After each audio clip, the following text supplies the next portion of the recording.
Boa noite, boa tarde, bom dia!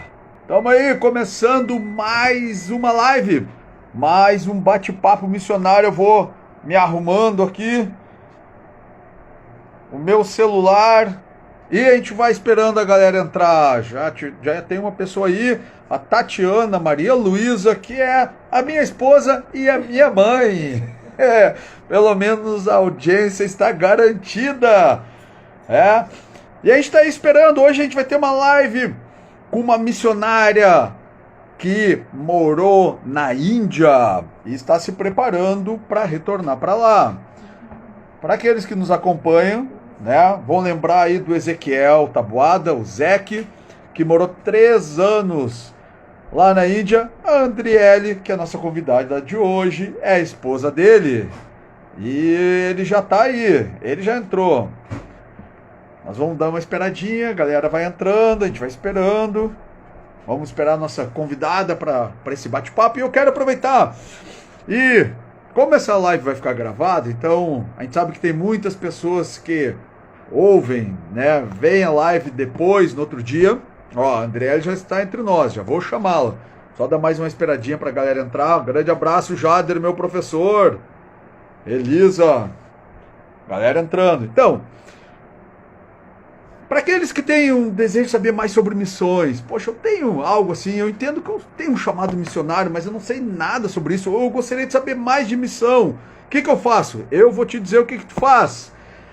Dia 4 de março vai começar a escola de introdução a missões da Missão Eis-me Aqui. Já fala do ministério, da Missão Eis-me Aqui. Eis-me Aqui, introdução a missões.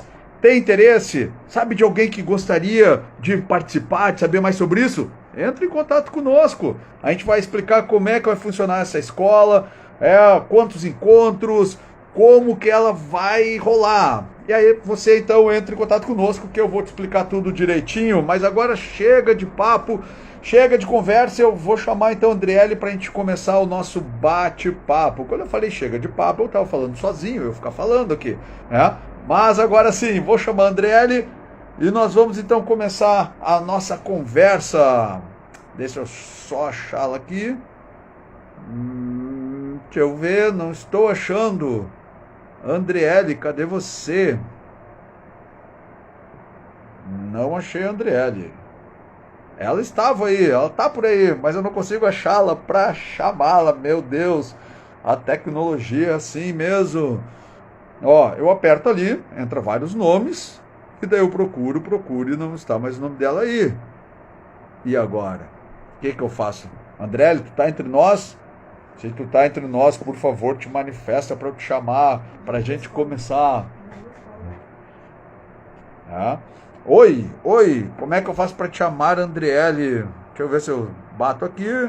Agora sim. Agora consegui. Agora eu te chamei, é isso? Quer. Meu Deus. Vamos ver. Sim, não. Estou aguardando. Agora acho que vai. Oi, Oi, André, tudo bom? tudo bem? Boa noite. Boa Tudo bem? noite. Tá me ouvindo legal? Tudo certo? Né? Tirando aqui a minha luta contra a tecnologia, o resto deu tudo certo. Ô, André, prazer te receber, tá? Muito Obrigada. feliz mesmo. Muito obrigado por ter aceitado o nosso convite. Obrigada. Prazer é nosso. Prazer é meu.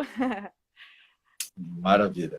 Então, para o pessoal que chegou depois que eu falei, algumas semanas atrás a gente conversou com o Ezequiel, com o Zeke, e ele é o esposo da Andriele. Então a gente vai falar aí de missão de Índia, vamos falar aí do Ezequiel, vamos aproveitar e falar sobre tudo aquilo que a gente pode falar. Vamos falar. Ô, Andriele, e para começar assim, para a galera te conhecer mais, conta pra gente como é que foi assim o teu encontro com Jesus, como é que aconteceu isso? Eu tive a sorte, Rodrigo, de nascer num lar cristão. Então, isso já foi um ponto de partida, né? Eu nasci num lar cristão. Nós éramos de uma igreja bem conservadora e desde aquela igreja eu já falava que eu queria ser pastora, que eu queria ser missionária e que eu ia morar num campo de refugiados ou que eu ia ir para algum lugar muito louco. E eu sempre falava isso. E aí, quando eu tinha mais ou menos uns 14 anos, a gente se mudou de igreja e veio para a Igreja Brasa, buscando essa questão mais do Espírito Santo e enfim. E aí, nesse momento que eu tive um encontro com Deus, porque na verdade, apesar da gente nascer num lar cristão, Deus não tem netos, Deus só tem filhos, né? Então foi aí que eu comecei a minha caminhada de fé na Igreja Brasa, né? Eu já andava com Jesus pelos meus pais e tal, foi ali que eu escolhi realmente andar com Jesus e servir e fui batizada no Espírito Santo e tal, na Igreja Brasa, aqui de Pelotas. Show de bola. E quando tu começou a dizer assim que tu ia ser pastora, que tu ia ser missionária, quantos anos tu tinha assim quando tu começou com essa ideia? Eu tinha 9 anos quando eu sonhei que tinha uma menininha que chegava para mim e me entregava aquele terceiro olho indiano, sabe? Ela chegava e entregava na minha mão. Na época, no meu sonho, eu também era uma menina, também era uma criança, e ela chegava e essa criança entregava para mim. E eu cheguei e conversei com a minha mãe, né? Aquela coisa de criança. Cheguei para ela e falei, tive esse sonho assim, assim, assim. E na época a gente não tinha toda essa questão, a gente não era de uma igreja envolvida em missões, e nem tinha toda essa questão da internet para ir buscar, para entender o que estava acontecendo, do que era essa pessoa com esse olhinho, com esse, né? Então a gente guardou aquilo no coração. E aí quando eu comecei a ficar um pouquinho maior, quando a gente, acho que tinha uns 11, 12 anos, eu comecei a me apaixonar pela Índia. E lembrava sempre dessa questão, desse sonho, desse chamado que Deus colocou lá no meu coração, né? E aí, quando a gente chegou na igreja aqui, Brasa, a primeira coisa que me chamou a atenção é que eu entrei na igreja e eu vi uma foto de uma missionária com muitas mulheres indianas. E eu olhei para minha mãe e disse assim, mãe, é aqui que eu tenho que ficar, porque olha só, essa igreja já tem coisas na Índia, essa igreja vai ser daqui que eu vou sair para essa nação. E aí a gente foi começando a caminhar com essa questão de Índia, E aí Deus foi confirmando o chamado, foi me dando palavra, né? E foi só crescendo essa questão da Índia, estudando bastante, que a Índia é uma nação que demanda estudo, né? E aí foi assim que Deus me... O primeiro contato assim que eu tive com a Índia foi nesse momento, quando eu tive esse sonho e Deus foi começando a me dar um amor. E aí eu fui começando a pesquisar e a seguir. E aí depois, na questão de missões, foi aqui na Brasa, quando eu cheguei. E aí tinha a missionária Cássia e o Sandro, que já estavam lá na Índia, que trabalhavam lá. Daí foi... Que legal. Pô, que demais. Esse sonho aí foi demais. Foi, né, não... Pô, o que isso vai dizer para uma criança de 9 anos que sonha, que chega uma menina e entrega o terceiro olho, né? Poxa vida, que é isso? Demais, como Deus faz, né? E quando eu cheguei lá na Índia e comecei a ter contato com essas meninas, eu me lembrar da fidelidade de Deus, que há 10 anos atrás tinha me dado uma palavra para uma criança, e ele realizar isso, e eu ter contato com essas meninas, e eu ver esses olhos espirituais sendo arrancados e abrindo outros olhos espirituais, foi assim, emocionante todo o tempo. Bah. Olha, eu fiquei aqui muito tocado, assim, porque, poxa, é demais a forma como Deus age, né? E essa fidelidade, se nós perseverarmos e, né, corrermos atrás daquilo que Deus nos mostra, dos sonhos, dos projetos, a gente alcança, né? Que maravilha. Mas assim, ó, eu sei que tu já entrou na Índia aí, mas pega o avião, volta para cá, vamos voltar para o Brasil, porque eu quero saber de ti o seguinte, tem muita gente que está aqui te ouvindo e o pessoal está se preparando para ir para as nações, né, esperando aí abrir fronteira, né? Tem pessoas que estão se preparando para ir para a própria Índia. Eu queria que tu falasse um pouco assim para o pessoal, qual foi a preparação, quando tu entendeu, tá? Tu chegou ali na Brasa, tu entendeu, assim, é aqui, né? Mas tu tinha quantos anos? 14? Foi isso? 14, isso. E quantos anos tu tinha quando tu foi para a Índia? 20. 20. Então, se passaram assim uns 6 anos nisso, né? Sim. Bom, nesses 6 anos, muitas coisas aconteceram, mas eu creio que a convicção que o Senhor ia te levar para lá sempre, né, sempre esteve no teu coração. Então, baseado nisso, eu quero saber o seguinte, qual foi o preparo da Andriele para ir para a Índia? O que tu entendeu? Ou assim, tu fizeste alguma escola, tivesse alguma orientação específica, assim, olha, tem que fazer isso, isso, isso, como é que funcionou para ti? a gente não tinha aqui na época escola de missões, né? Mas a igreja era bem missionária, assim, então estava sempre se falando sobre isso. E passado um tempo, a Cássia, que estava na Índia quando eu cheguei aqui na igreja, ela voltou para o Brasil. Então eu comecei a andar com ela, né? E aprender, assim, beber direto da fonte, né? Mas tem duas coisas que eu sempre falo quando me perguntam o que a gente precisa fazer para se preparar para missões, seja para a Índia ou para qualquer outro lugar, é ouvir a Deus, andar com Deus, isso, andar alinhado com a palavra de Deus, né? Ele é o nosso caminho, não tem como a gente fazer outras coisas que sejam fora disso. Tudo que a gente faz vai somar, né? Ao que Deus já colocou no nosso coração. Então, e andar com líderes, e andar com pessoas, e andar com a igreja local, e andar com projetos de missões, e a caminhar junto com essas pessoas. A gente não é enviado sozinho, a gente é enviado, e a gente vive isso na prática, a gente é enviado com uma igreja, com um projeto, a gente é enviado com muitas pessoas, né? Então, eu acho que foi esse o primeiro passo, assim, que quando eu comecei a falar, realmente começar a falar. Olha, eu quero ser missionária. Deus me colocou a Índia. Então, eu comecei a falar isso para os meus pastores. Eu falava isso para todo mundo, tanto para as pessoas da igreja, quanto até para pessoas do mundo. Eles me perguntavam, o que tu vai fazer? Ah, eu não sei, eu vou para a Índia. Quando eu entrei na faculdade, o que tu vai fazer? Vai fazer mestrado? Vai fazer doutorado? Não, eu vou para a Índia. Eu falava isso o tempo todo. Eu vou para a Índia. Eu vou para missões.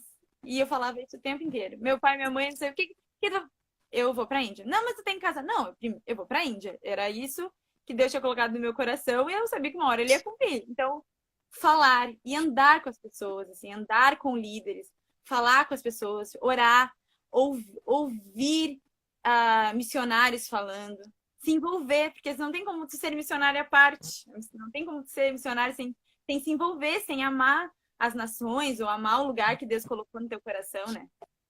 Então, eu acho que andar com Deus, ser amigo de Deus, ouvir o que Deus tem, conhecer o Deus que está te enviando, andar com a tua igreja local, andar com pessoas que são envolvidas com missões, com pessoas que podem orar contigo, que podem te abençoar, se envolver com a igreja.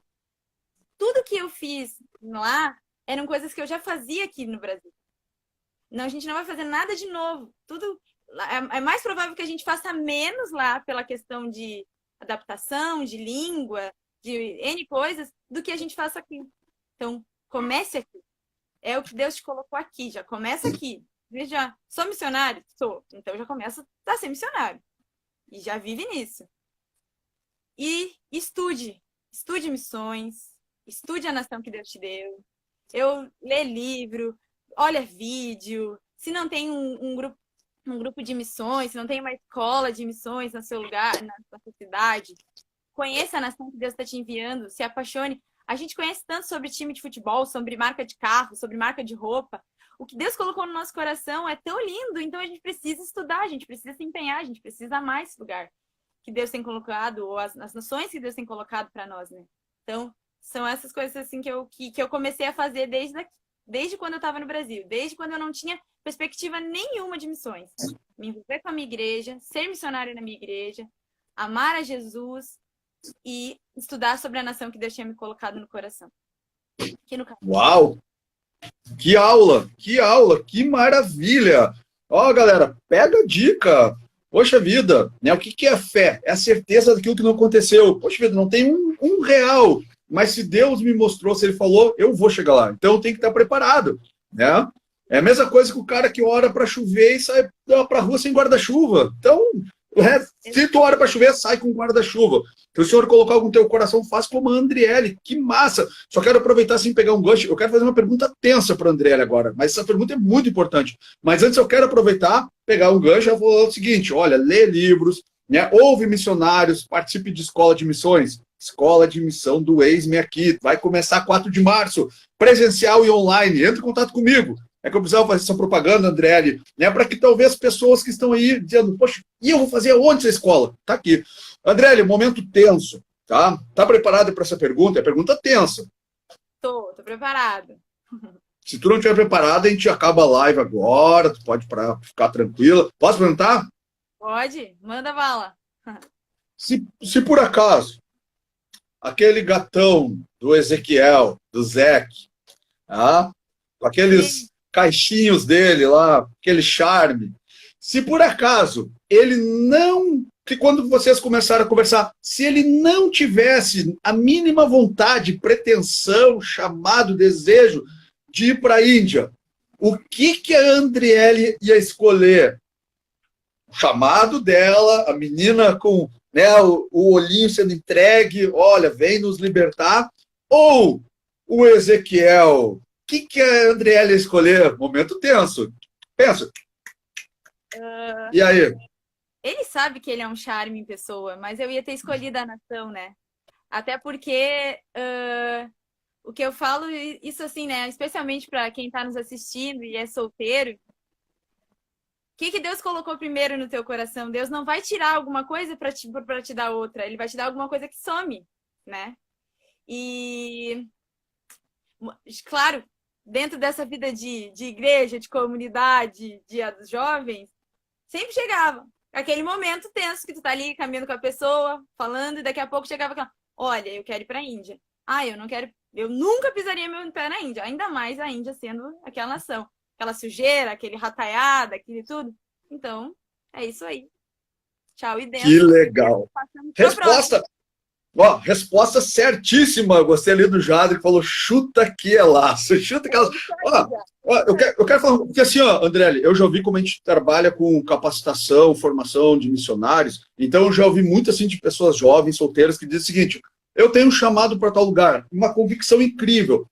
Daí aparece alguém que tem um chamado para outro lugar, nada a ver. Pô, eu tenho chamado para a Índia, né? Lá para a Ásia. Pô, eu tenho chamado para, sei lá, para a Colômbia. Ah, é ele. Cara, como assim, cara? Onde é que Deus errou ou se enganou, né, de ter colocado duas pessoas que têm chamados totalmente antagônicos, né, e para morar, casar e estar juntos? E aí? Um vai para a Índia, outro vai para a Colômbia.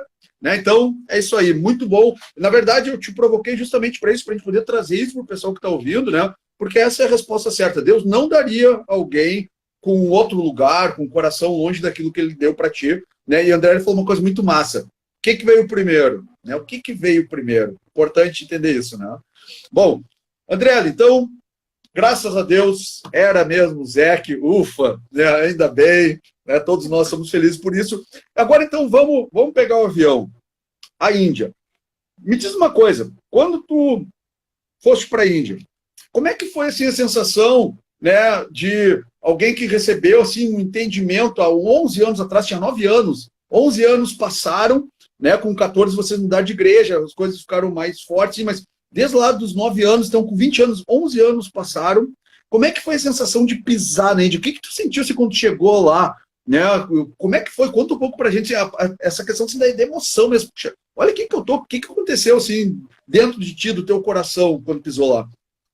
É engraçado que quando tu gosta, quando tu ama algum lugar, tu fica sonhando com aquele lugar, tu tem aquela expectativa no teu coração. E é impressionante como a Índia é longe, mas como quando Deus quer fazer alguma coisa, tudo se torna mais perto.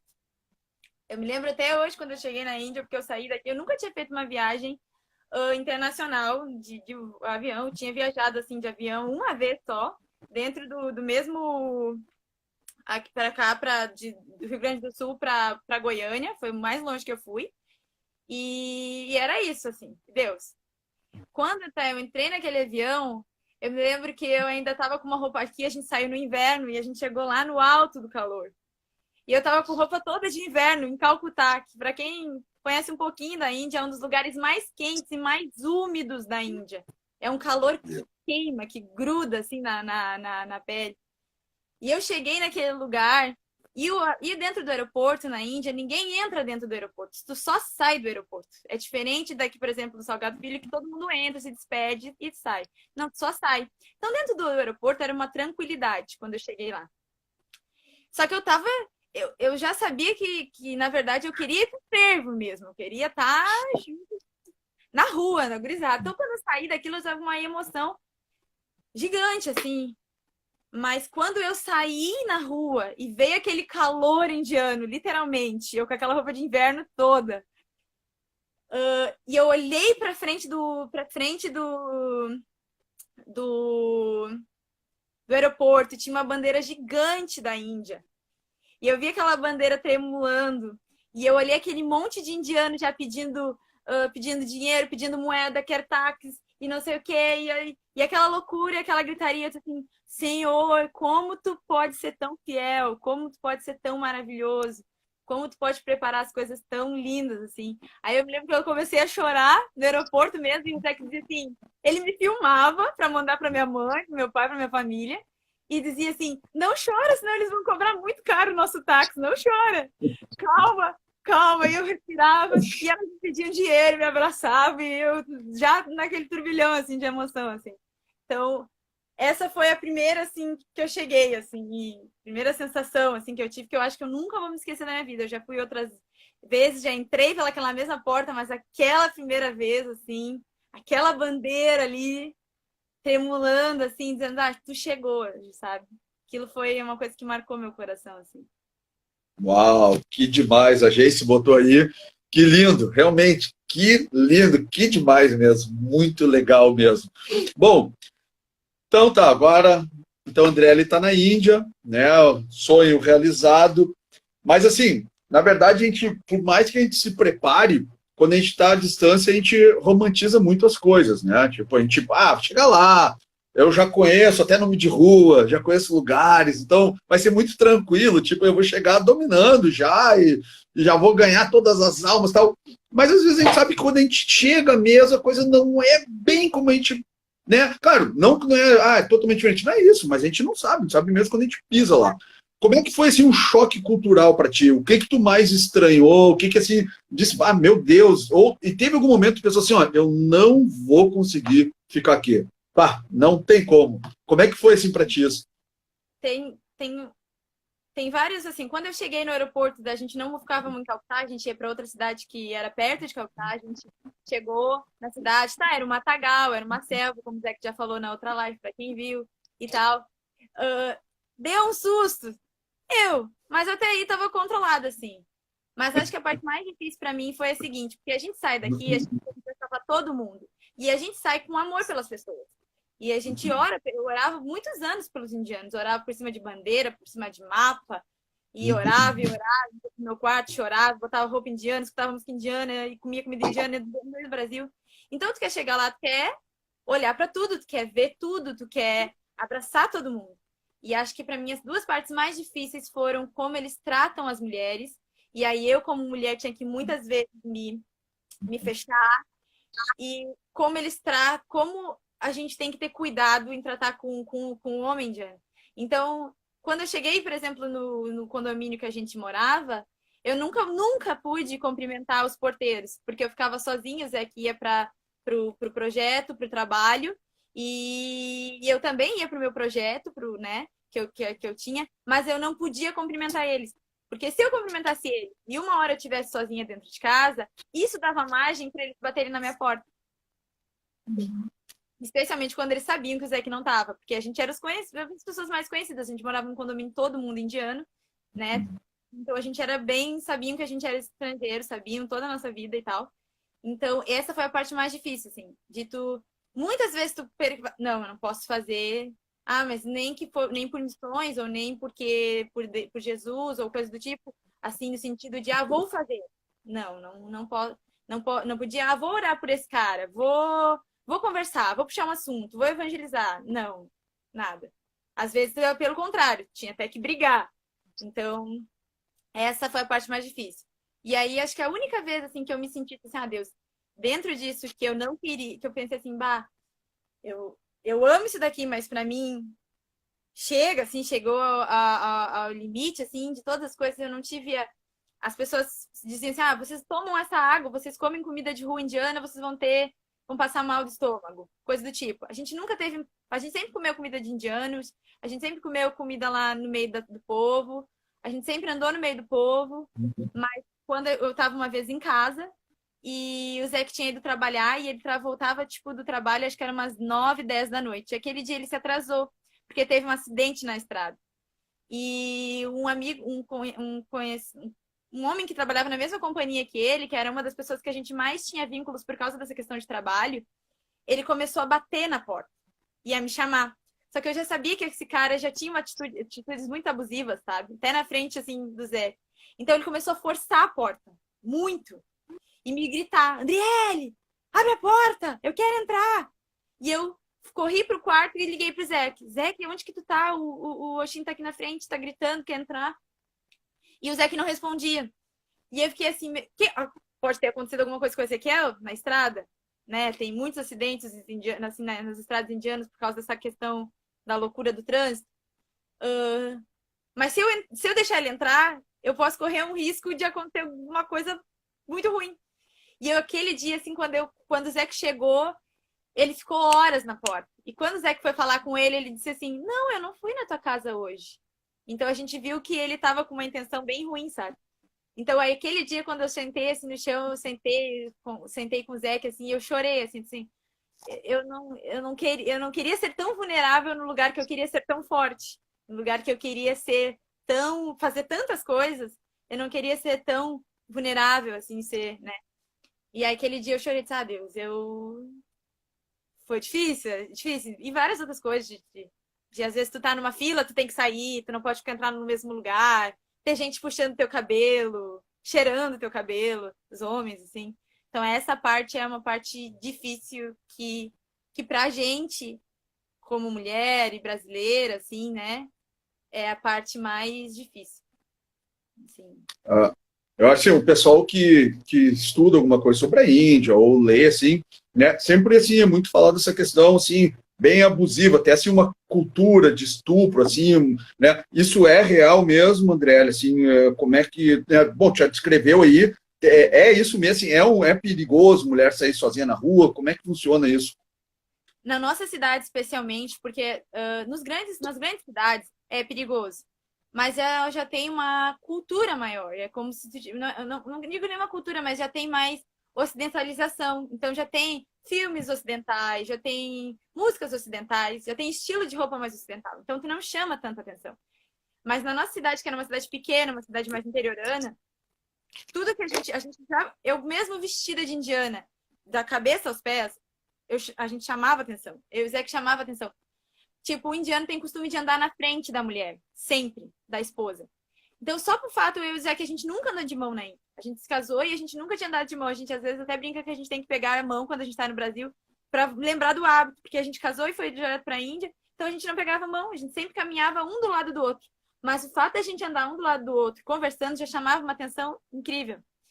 E essa questão das mulheres, eu passava por algumas situações, mas eu ainda sabia que eu era brasileira.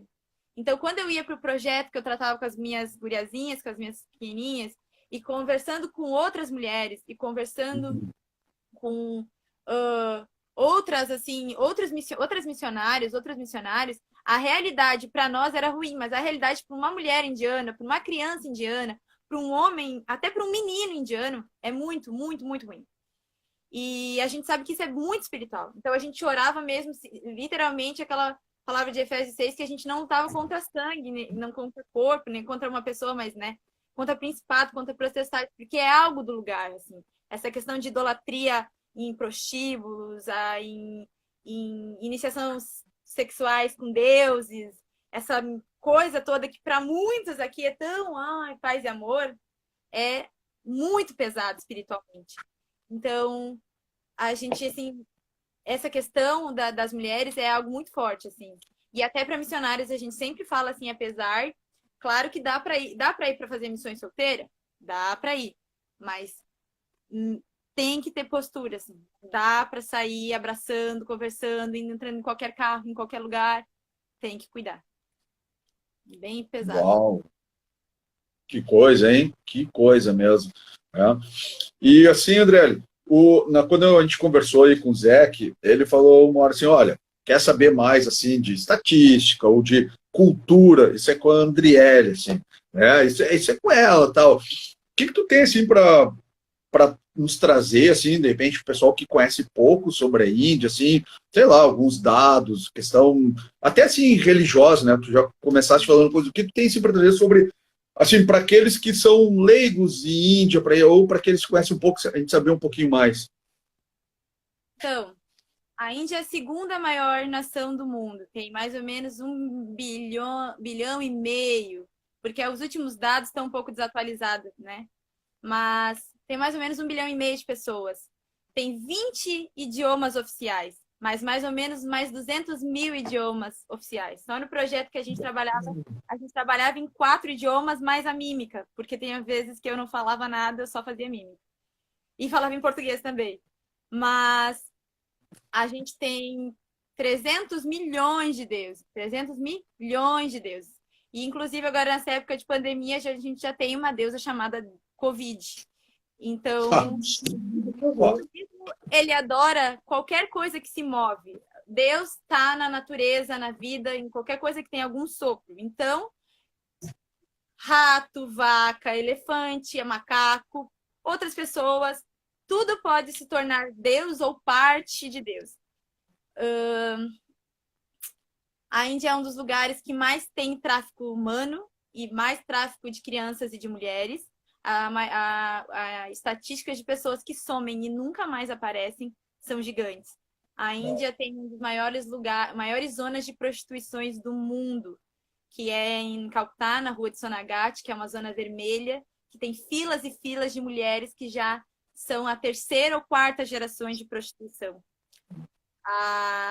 É um país extremamente rico na questão de tem muitos softs, é uma das maiores redes farmacêuticas do mundo, mas a miséria é gigante.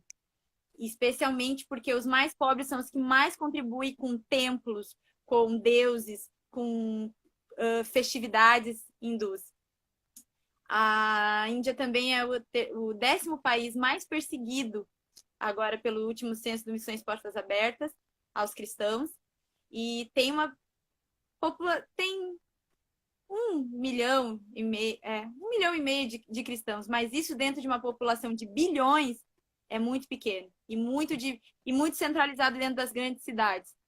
É um país que não aceita muito as mulheres, as meninas, tanto que na Índia não tem eles não fazem ultrassom, porque as meninas normalmente são abortadas quando sabem que é uma menina, então a Índia caiu isso. Apesar do governo indiano dizer que não existe mais castas, a Índia é um lugar que vive extremamente de casta. Quem é maior pisa no menor. E quem é diferente, quem tem uma religião diferente, quem não é hindu, no caso um cristão, um muçulmano e tal, passa por mais trabalho. Mas apesar disso, os muçulmanos crescem muito. E a igreja está sempre muito estacionada, porque eles são muito perseguidos e tem essa dificuldade espiritual de avançar. E os missionários que vão para cá, muitas vezes não aguentam o peso de estar lá e de precisam se sustentar e precisam fazer missões, e aí tem esse choque da igreja, às vezes, não crescer tanto quanto deveria naquele lugar. E aí, por causa disso, a igreja é muito perseguida, especialmente nessa época de pandemia. Muitas pessoas que eram cristãs não recebiam o mesmo auxílio do governo ou a mesma ajuda do governo só por ser cristão. Então, é uma nação que precisa de tudo. Tudo que tu for fazer na Índia ou para qualquer lugar que tu olhar. Eu tenho projeto com homens, dá certo. Mulher, dá certo. Com criança, adolescente, jovens, dança, educação, saúde, tudo. Tudo que plantar na Índia vai crescer. Eles precisam de tudo. Uau. Meu Deus do céu. Olha só, a Geice perguntou a questão de casamento com crianças. Isso é uma coisa comum? Tem lá? Ela perguntou se ainda havia casamento com crianças na Índia. Em algumas aldeias, em alguns lugares menores, é uma realidade ainda. É óbvio que o governo sempre diz que não, que eles lutam e tudo, mas é uma realidade. Até mesmo no casamento de crianças, existe essa realidade, obviamente, assim, que é mais em lugares muito fechados, em comunidades mais afastadas, em lugares mais remotos, mas existe ainda essa questão de... duas questões de casamento com crianças e de deusas e de deuses que pedem crianças. Então, eles levam as meninas para os templos e elas ficam lá trabalhando como umas sacerdotisas e tal, e vivem nessa zona de prostituição. Então, são essas duas questões com crianças, assim, é bem tanto casamento quanto a prostituição religiosa. Ah, meu Deus, que tristeza, né? E, assim, e o teu trabalho lá, quando vocês chegaram, vocês se ligaram à igreja, missão, e como é que fazia assim, qual era o Zé, que ele, né, até conversou conosco, ele trabalhava assim mais a questão do futebol, né, com os meninos e tal, e a Andriele, como é que a Andriele trabalhava lá na Índia? Eu trabalhava na igreja eu ajudava com o Ministério das Crianças, na escolinha, e era aquela coisa assim, bem como a gente faz, tem culto, as crianças iam para a escolinha. Logo, quando a gente chegou, eles não tinham muitas coisas, assim, não tinham lápis de cor, tinha crianças. A nossa igreja tinha muitos homens, era uma igreja bem forte, por causa que tinha bastante homens, mas a maioria era de mulheres. As mulheres normalmente não sabem ler, principalmente as mais velhas, porque não podem estudar, ou, então elas não sabem ler. Então, as crianças e as mulheres eram um grupo bem expressivo, assim, na igreja. Então, a gente trabalhava num lugar bem pobre, assim. Então, as crianças, a gente começou com... A nossa escolinha era basicamente o que a gente fazia aqui, mas que lá aparecia muita coisa. Era lápis de cor, têmpera, videozinho, papéis diferentes. E a gente trabalhava a vida da igreja ali, né, e tal. E com a dança também na igreja, que a gente começou a apresentar em alguns momentos, assim, específicos, Páscoa, Natal, Dia das Mães, a gente começou a fazer com as meninas mais velhas e para juntar elas que já não estavam mais na escolinha, a questão da dança, né, que a gente tinha dentro da igreja. E no projeto que se chama I Believe Church, que é um projeto que ecumênico, várias igrejas ajudam a manter esse projeto na Índia. Ele trabalhava ele pegava essas crianças, digamos assim, em turno inverso, e elas almoçavam, jantavam, porque eles não tomam o café da tarde, então almoçavam, jantavam e tinham aulas de inglês. Porque escolas de inglês é para pessoas ricas, apesar de inglês ser a língua oficial do país. Pessoas pobres estudam só a língua local. E isso, no final das contas, vai gerando mais pobreza, porque são as pessoas que menos têm chance de trabalho e toda aquela questão. Então, a gente dava o inglês e atividades extracurriculares, dava música, tinha futebol, e eu era responsável pela questão das danças ocidentais. Tinha danças orientais, danças indianas, e eu era sobre as danças ocidentais. Mas também ajudava em várias outras coisas, assim. Ajudava a cozinhar, ajudava a limpar, ajudava a colher, toda aquela coisa assim, né? Legal, demais, muito bom. Nesse projeto a gente trabalhava com crianças hindus, crianças muçulmanas, crianças budistas, um pouquinho de criança cristã, que era das próprias igrejas, que sabia do projeto e ia, e crianças nômades, que são crianças que andam por vários lugares, assim, filhas de pastores e tal. E cada um dessas crianças, as hindus, as muçulmanas, né, elas tinham a língua, tinham toda uma cultura diferente, que tinha que ser abordada de maneira diferente, né? Que demais, que maravilha, que relevante esse trabalho. Né, aproveitar para mandar um abraço ao pastor Luiz Bazerque, o pastor Luizinho está aqui conosco, né, o pastor de missões da Igreja Brasa. Grande abraço. Ô, Andrelli, em relação à questão da religião, tá? Daquilo assim que tu viu, o que te chamou mais atenção? Né? Outro dia a gente estava conversando com um casal da Índia, eles estavam contando assim, a questão dos templos, por onde eles passaram, assim, né, tentando descrever um pouco, assim, e o que te chamou mais atenção na questão religiosa? Eu sempre falo isso, que para mim foi um confronto à minha fé, assim. Eu sirvo a um Deus vivo e verdadeiro, qual eu sei que me amou ao ponto de cruz. E muitas vezes eu sou negligente com essa minha fé. A maioria das vezes eu sou cansada e morna. E ele serve um Deus que é mentiroso, um Deus falso, que cobra os filhos, que cobra bens, um Deus que nunca, indiano, ele tem um déficit de amor gigantesco. Eles não falam sobre amor. O casamento deles não é sobre amor. Criar um filho não é sobre amor. Porque a religião não fala sobre amor. Os deuses deles são deuses de fertilidade, deuses de prosperidade, deuses de guerra, mas nunca deuses de amor como é o nosso Jesus, né?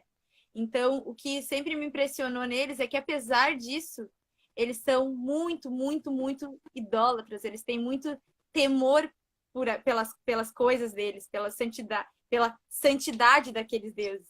Então, em qualquer lugar que tu passa na Índia, tu vê deusezinhos, assim, vê templos pequenos e grandes templos. De tanto tem vários, em cada esquina tem um templo e em cada quadra tem um templo grande.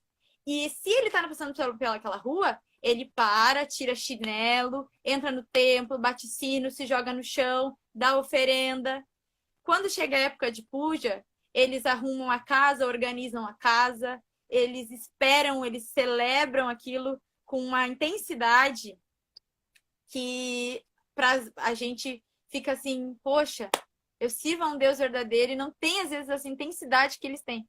Então, isso me impressionou, de que eles tinham tinham espaços especiais dentro da casa, tanto casas ricas, quanto casas mais pobres, especiais para adorar, especiais para botar oferta, especiais para consagrar coisas. E aí, ao mesmo tempo que tu via eles assim fazendo tudo isso, esses deuses, eles literalmente são como a palavra fala, né? Eles não falam, eles não veem, e tu vê eles naquela pobreza, naquele índice enorme de suicídio, de tráfico, de aqueles casamentos arranjados, aquela tristeza daquelas meninas em entrar nas famílias. E tu vê toda essa pobreza, assim, sentimental e assim, espiritual, assim, e isso dá uma tristeza, assim. Tem a época do Diwali, que é uma época mais, assim, é o Natal indiano. O Natal, ele é uma data comemorada, assim, no mundo inteiro, lá também é uma forte, mas o Diwali na Índia é muito mais forte que o Natal, é como se fosse o nosso Natal. Eles passam semanas de feriado. Escola, trabalho, banco, tudo fecha. Semana, 2 semanas, né? Porque tem um calendário e tal, eles fazem lá as coisas deles. E tudo fica fechado. E naqueles, eles decoram casa, eles trocam presente, eles adoram o tempo inteiro. 24 horas de adoração é fichinha, a gente às vezes não consegue ficar 1 hora orando. 24 horas de adoração é uma barbada. Eles ficam fazendo, orando, trocando. Em cada condomínio eles levam um Deus e ficam batendo, fazendo batucada a noite inteira. E na última noite é uma noite que eles falam que para alguns sortudos uma deusa Durga aparece. E essa deusa, ela pede várias coisas. Pede sacrifícios humanos, pede sacrifício dos seus filhos, pede carro, pede roupa, pede suicídio, pede a ti mesmo. Eles ficam possessos e a Índia não tem iluminação pública nos bairros menores, só no centro mesmo.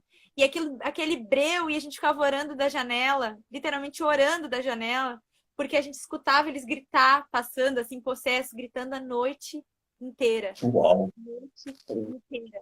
E no outro dia, 5 da manhã, começavam os muçulmanos com a chamada da Meca, dos muçulmanos, e às 6 horas começava todos os sinos e toda a fumaceira da cidade, porque aquilo sobe um incenso gigante. E aí eu ficava assim, e ali Deus foi me confrontando assim, vocês precisam ter temor comigo, vocês precisam me buscar enquanto vocês não podem achar, porque eles servem a Deus que não são verdadeiros, mas buscam esses deuses, sabe? E aí isso foi assim uma coisa que Deus falou muito comigo nessa questão religiosa deles, porque eles são muito fervorosos. Essa questão do Ganges, eles entram em rio, não estão nem aí, sabe? Não estão nem aí, entram com vaca, com roupa e tomam a água e tá o cadáver ali, sabe? Também dá uma coisa, né? Tu não fica mais tão nojento, porque tu viu tanta coisa nojenta que tu perde nojo de muita coisa já. Qualquer coisa agora é coisa. Mas Tu chegaste no Ganges? o Ganges corta a Índia inteira. Perto da nossa casa já tinha um pedaço do Ganges. A gente não foi em Varanasi, que é a parte onde o rio se torna realmente sagrado, né? A gente não foi em Varanasi. Mas como ele corta a Índia inteira, a gente foi tanto em Calcutá quanto na nossa cidade, ele passava assim, né, o rio, E aí, quando tinha essas questões, né, os pujas, os dias de consagração, e, enfim, qualquer outra coisa, a gente passava assim e via eles assim, né, naquela adoração lá. Meu Deus. Agora, sim, ó, tu descrevendo ali essa questão da noite, sem iluminação pública, parece filme de terror isso, né? Parece aquelas cenas de filme de terror. Meu Ah, Deus, os zumbis tudo correndo pela rua.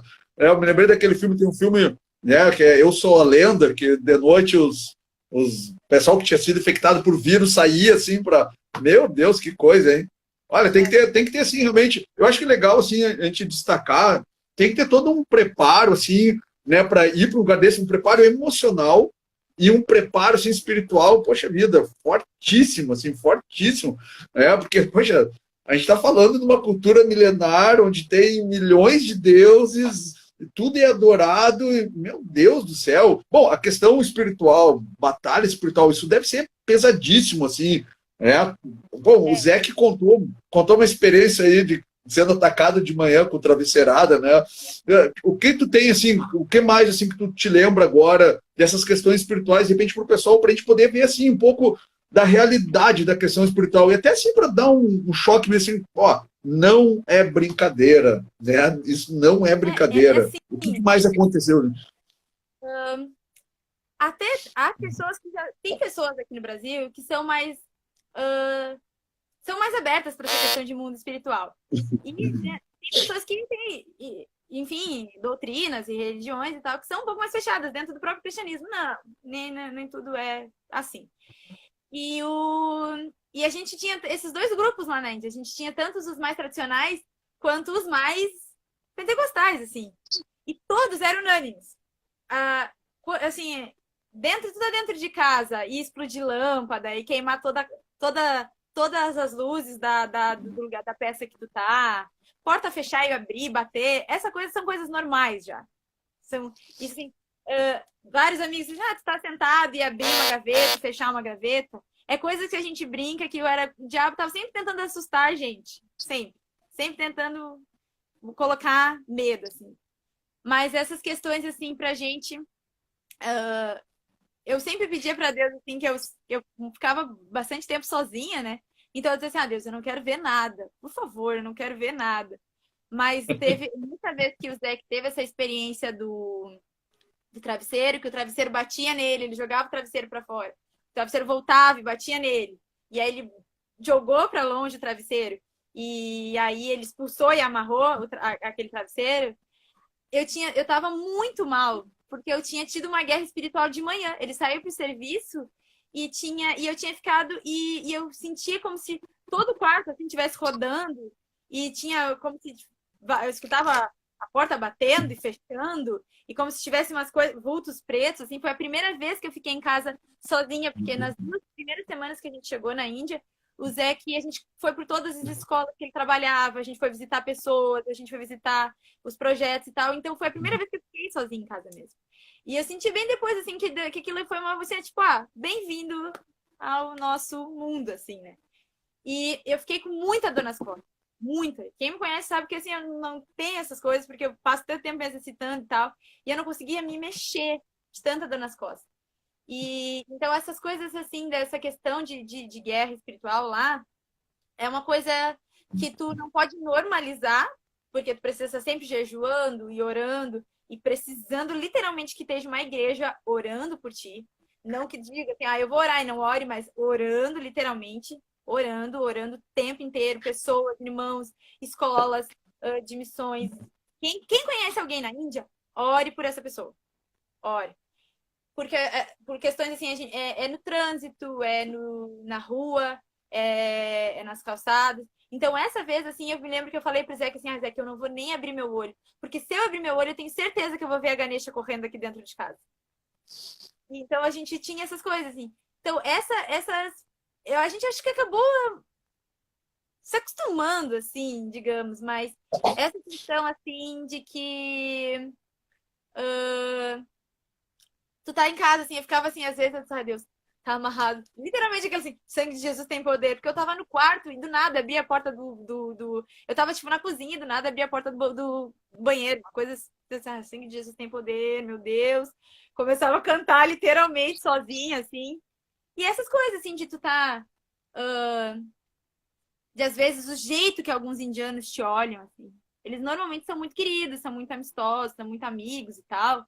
Mas tem alguns, às vezes, que te olham, assim, que tu não tá sozinho, né, rapaz? Aí tu fica ali clamando e orando e tal. Mas essa questão espiritual, né? Quem não acredita era um bom lugar para ir, né? E todo mundo, assim, eu sei. Bom, eu amo a Índia, mas eu acho que todo mundo tinha que ir lá sentir aquela atmosfera, sabe? Assim, tanto de peso espiritual, como também do que Deus faz, né? Que... Uau, que histórias, hein? Eu fiquei imaginando, e olha, tem muita gente que acho que na primeira gaveta que abriu já não dormia, já. É, Meu Deus. Né? tudo Mas isso. para quem não acredita, realmente é um bom estágio assim para começar a ver que aquilo é verdade mesmo, né? Meu Deus do céu. Chega num terreno totalmente assim dominado, né, pela idolatria, pelo governo de Satanás. Então, só o fato de tu estar naquela nação orando e achando um ou outro e pregando e falando, só isso já incomoda, né, o diabo. Então, todo tempo assim, era bem, a gente se sentia muitas vezes a gente se sentia exatamente isso. Tá, parece que os capetas estão querendo ameaçar a gente, assim, parece que eles estão. Aí era assim, a gente tá dentro de. Às vezes a gente tava num lugar e a gente tava eu e o Zé aqui na cozinha, orando. E cozinhando e conversando, daqui a pouco a gente tinha um cheiro de podre vindo da rua, assim. E a gente já sentia aquele cheiro e assim, já começava a orar, porque não tava aquele cheiro ali, aquele cheiro chegou ali, sabe? Aí orava, ungia a casa inteira, ungia tudo de novo. E assim. Que coisa, né? É, a pessoa fica muito mais atenta, né? E pecar conscientemente, nem pensar. Tipo, olha, não, meu Deus do céu, já pensou? É, Abrir brecha, nem pensar, né? claro, né? A gente é humano, mas a gente também não dá para ser bobo, né? A gente só tinha Jesus, não dá para ficar longe. É, ó, leva os irmãos brasileiros que acham que aqui temos perseguição batalha. É verdade, é verdade. A Ingrid é uma missionária com experiência África, aqui na América Central, né, América do Sul. Leva para lá, meu Deus. Ô, André, e assim, estratégia. O que assim, tu indica, de repente tem alguém que tem um chamado para a Índia, ou está, né, se preparando para ir, para visitar um missionário, sei lá. Ou até ouvindo aqui a live e pensa assim, poxa vida, eu vou entrar em férias e eu vou então gastar. Claro, agora a gente sabe pandemia, fechado, aeroporto, essas coisas. Mas se não fosse, pô, eu quero ir lá, eu preciso conhecer. Estratégia, qual é a estratégia? Né? Tu falaste aí que os indianos eles se movem por vários interesses, mas não por amor. Essa questão assim, de trazer esse Deus que ama, isso seria uma boa estratégia? Ou então, qual seria a estratégia para poder falar com o povo da Índia mesmo? Assim, né, Rodrigo? O Zé que tinha a estratégia dele, digamos assim, a gente tem a mesma estratégia, mas ele conseguia trazer isso mais para a realidade dos homens, né? Mas, para mim, como mulher, se e para, enfim, para os homens acaba sendo mais fácil no sentido de que eles podem conversar com um grande grupo, assim, mas é tu estar andando com as pessoas e na Índia, assim, como eu já falei, eles são carentes de amor, eles não conhecem o amor. Então, tudo que tu faz já já é algo que demonstra amor. Então, assim, quando tu tratar uma pessoa com respeito, tu cumprimentar, se tu tiver uma empregada ou tu vai na casa de alguém, de alguns brasileiros que tem, né? Essas mulheres que ajudam em casa, tu chamar elas para mesa, tu discipular, tu ajudar, tu socorrer essas mulheres quando estão fugindo de casa, fugindo de maridos alcoólatras, escondendo filhas, tu ter atitudes de amor. Isso vai mostrando a diferença do que tu acredita pro hinduísmo. Porque o hinduísmo, ele vende algo como se tudo fosse bom, como se tudo fosse Deus, como se tudo fosse muito mágico, muito romântico. E aí, quando tu vai entrando dentro daquilo, tu vai vendo que não é nada mágico, né? Não tem nada de amor, não tem nada de paz e amor. É só loucura. E então, assim, nessas pequenas atitudes. Então, demorou um baita tempo para elas me darem, para as mulheres indianas me abrirem o caminho, assim, para me conversar. Eu era estrangeira, eu era muito nova, eu não falava a língua delas mesmo, assim. Mas o que eu fazia? De manhã, eu tinha uma máquina de lavar em casa, mas eu ia lavar a roupa em cima do terraço com elas. Aí eu ia lá, a primeira vez que olhando, outra vez que olhando, outra vez que olhando, outra vez levei umas coisas para estender. E assim eu fui indo, fui chegando. Então, tu ter atitudes de amor. Óbvio que tu tem que se cuidar, né? Com essas questões, as mulheres principalmente, até os homens, dessa questão de perseguição, né? Mas ter atitudes de amor.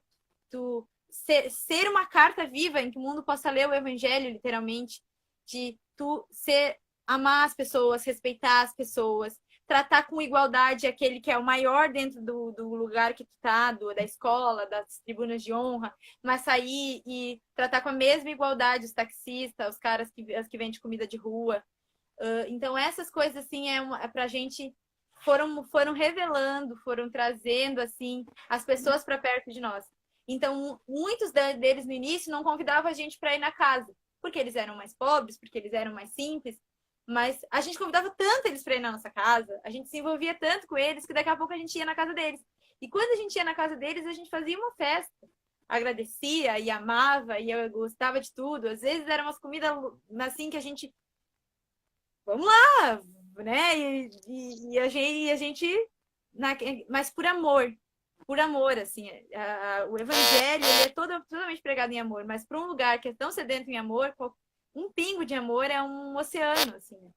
Então, essa assim, é a estratégia. Faça tudo com amor se você for para a Índia. E em qualquer outro lugar também. Seja amado. Seja amoroso. Que legal. Ah, que legal. Muito bom mesmo, assim. Ótimo, ótimo mesmo. Já fica aí para aqueles que estão pensando em ir para a Índia, passada a pandemia, abrindo fronteiras aí lá, né? Depois visitar André, Ezequiel também já sabe aí como se comportar. André, olha só, o Instagram nos dá 1 hora, né? A gente tem ainda 3 minutos, segundo o meu cronômetro aqui.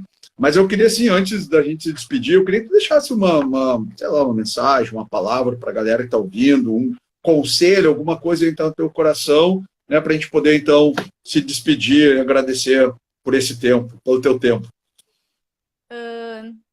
A gente tem uma promessa para o Brasil que é de um grande avivamento. E esse avivamento vai mudar a história do nosso país e vai mudar as histórias das nações. Qualquer lugar que tu chega no mundo, qualquer missionário que vocês conhecerem de qualquer lugar, que faz missões em qualquer parte do mundo, ele vai falar que os brasileiros são amados em qualquer lugar. Isso já faz parte do que Deus está começando na nossa nação. Nós sermos amados em qualquer lugar e entrarmos em qualquer lugar. E Deus tem movido muitos lugares já com esse sopro de avivamento. Quando ele nos soprar com esse sopro de avivamento para as nações, para todas as nações da terra, no último grande avivamento que vai nos levar de volta para aquilo que nós cremos que é para o nosso Senhor Jesus, a gente precisa estar alinhado com o que Deus quer. Alinhado com o que Deus quer. Seja o que a gente está aqui em Pelotas, Rodrigo, em Porto Alegre, ou onde vocês estão vendo a gente, ou em qualquer lugar do mundo. Se alinhe à vontade de Deus. Se alinhe, busquem a Deus enquanto a gente pode achar. Busquem a Deus enquanto ainda a gente consegue clamar e ouvir a voz dele. E sejam conhecidos de Deus. E façam ele conhecido sobre as nações. Sabe? Isso é uma prova. Tenham fé e façam prova. Ele fala, a palavra nos diz, façam prova de mim. Peçam ao Senhor as nações. E ele vai dar. E ele vai dar, ele vai abrir as portas. Busquem enquanto a gente pode achar. Então, sejam fervorosos nas orações de vocês. Sejam intensos na oração de ninguém. Ninguém que ama faz corpo mole. Busquem mesmo. Orem, corram atrás, falem para as pessoas, corram atrás das nações, profetizem, orem, busquem, deixem esse fogo do Espírito cair sobre nós, como nossa nação, como na nossa igreja, na nossa vida, e espalhem isso, soprem isso para as nações. Porque é isso que as nações precisam. As nações precisam saber quem é Jesus. As nações clamam pela manifestação dos filhos de Deus. Então, vamos nos manifestar, vamos sair desse conforto e render glórias, e louvar Jesus e sairmos desse lugar, assim, sabe? Em qualquer lugar que vocês começarem, vocês vê alguém, façam missões. É isso. Amém. Que legal. Andrélia, olha, muito obrigado mesmo. Aqui em casa a gente sim ama muito o Zeke, né? A gente tem uma relação de bastante tempo, assim, né? Poxa, poder te conhecer mais, poder te ouvir, né? Assim, poxa, que casal. Olha, vocês estão de parabéns. Legal mesmo. E eu sei que a gente tem muito mais para aprender através da experiência de vocês. E no futuro aí, certamente, a gente vai precisar dessa experiência e poder trazer vocês assim junto com a galera aí que está aí se preparado para as nações. Acho muito relevante, muito importante eles ouvirem isso que vocês trouxeram aí nessas 2 lives, tá? Muito obrigado mesmo, Deus abençoe, certo? E assim, vamos lá, né? Estamos aí orando por vocês, para quando o Senhor der o sinal aí, vocês poderem ir lá. E a gente aqui na retaguarda, de poder cumprir nosso papel de Igreja do Brasil na retaguarda, né? Lembrando aquilo que vocês falaram, que o Zé que falou, que tu falou agora e pegou bastante nesse ponto, assim, né? Da questão da igreja dar o respaldo, a Igreja do Brasil dar o respaldo para os seus missionários, né? Que estão espalhados aí pelo mundo inteiro, e a gente poder cumprir nosso papel e poder estar junto com vocês nessa missão. Tá bom? Valeu mesmo, brigadão. É isso aí, Deus abençoe vocês. Acho feliz de estar com vocês. Obrigada. Amém. Amém. Galera, valeu, obrigado. A gente vai deixar salvo. Quem quiser ouvir de novo, quiser, poxa, sabe de alguém que deveria ouvir essa live? Entra lá depois, manda um aviãozinho, diz, ouve isso, ouve o que essa missionária tem para dizer, certo? Pessoal, Deus abençoe, tá? Dia 4 de março, começa a escola, quem quiser se preparar, entre em contato conosco. Andrelli, valeu, tudo de bom. Zé, que tá aí junto aí, beijão, Deus abençoe, até mais. Valeu, até a próxima.